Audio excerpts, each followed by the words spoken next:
It's Thursday, November 17th. This is The Gateway. I'm Wayne Pratt. The military moves service members and their families around. A lot. Inflation and a turbulent housing market are making relocation more difficult. This was the worst move I've ever experienced. And I was just like, is it because we were coming from overseas? No, that's not it. Now, some families are considering if it's best to leave the military altogether.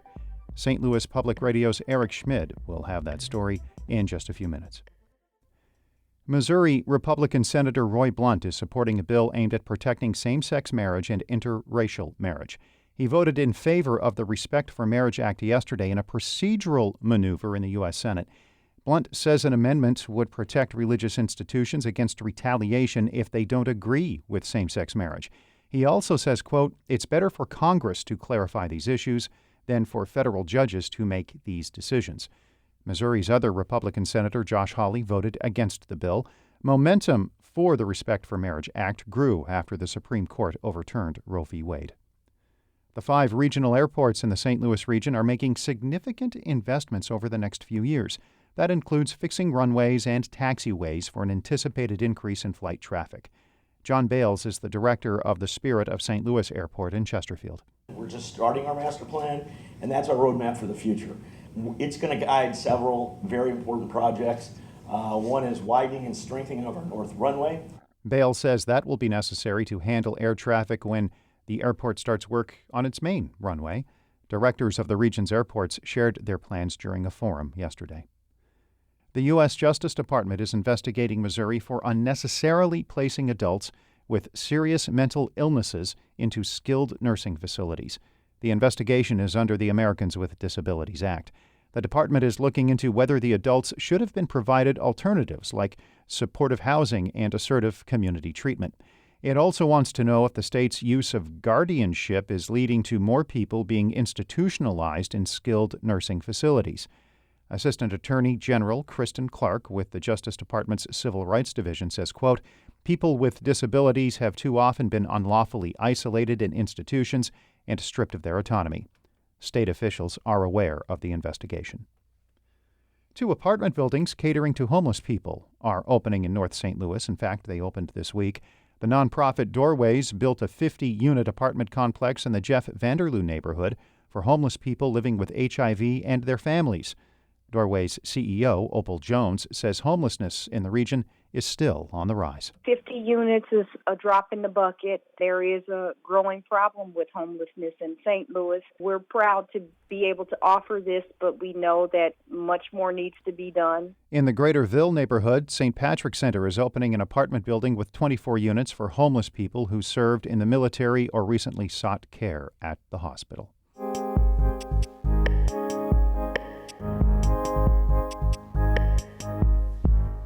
Many Americans are coping with high inflation and haywire housing costs. Military members and their families are no exception. It's been especially difficult for those moving to new posts.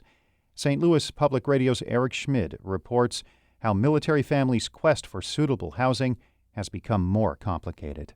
The past year has been a whirlwind for Lisa Caroma and her family of 5.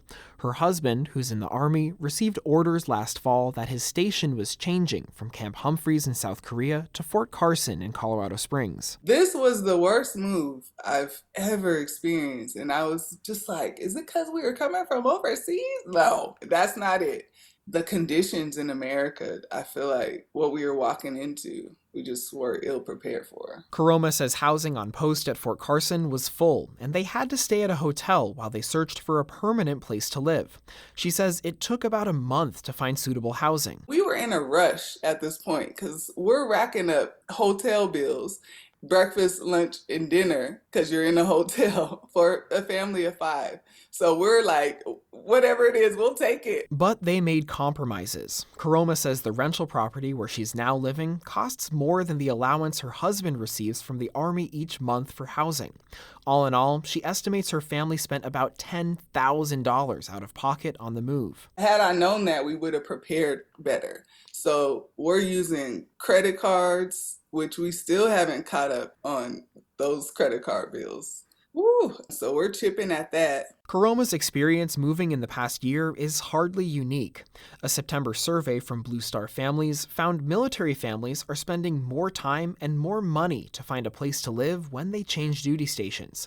Kimberly Gold is one of the study's authors and says moving for reassignment is already a challenge that military families embrace. But to now hear that military families are using the words dismal and nightmare as a recurring theme, it bothers me. It bothers me so much. About half of the 2,200 families surveyed reported spending more than 20 days in temporary housing.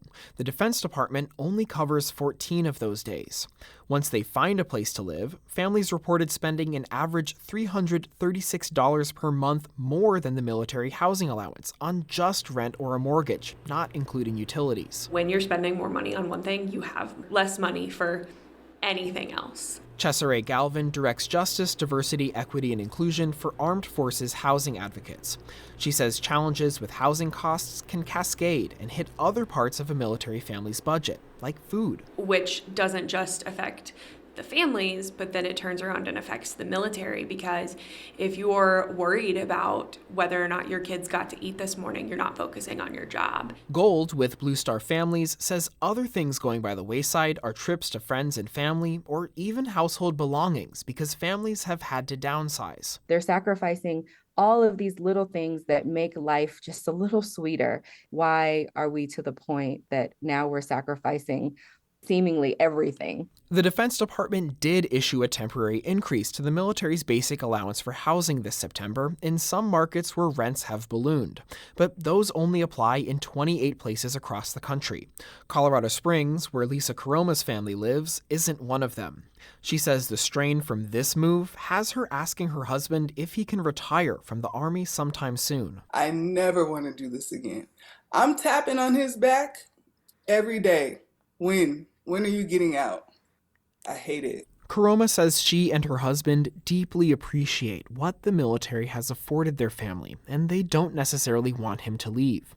But she says they need more support from the Army for it to make sense. I'm Eric Schmid, St. Louis Public Radio.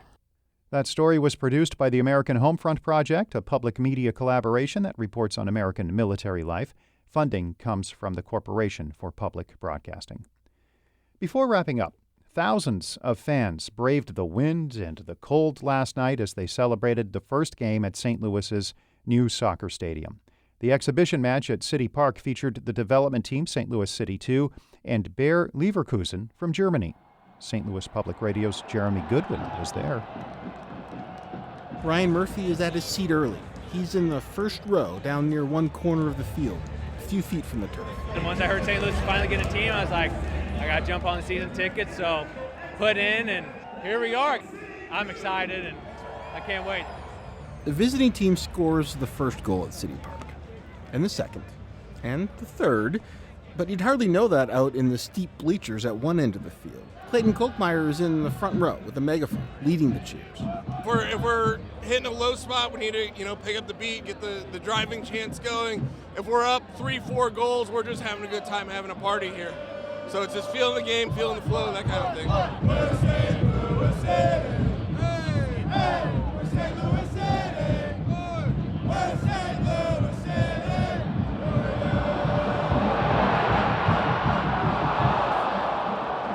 The home team never does score this night, but Joe Noman says the fans still have a job to support the team.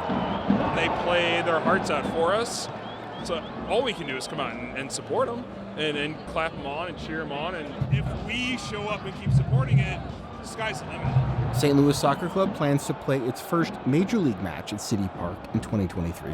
I'm Jeremy Goodwin, St. Louis Public Radio.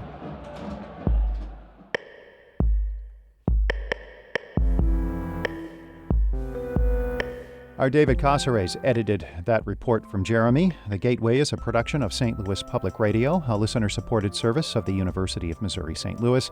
Music by Ryan McNeely of Adult Fur. I'm Wayne Pratt.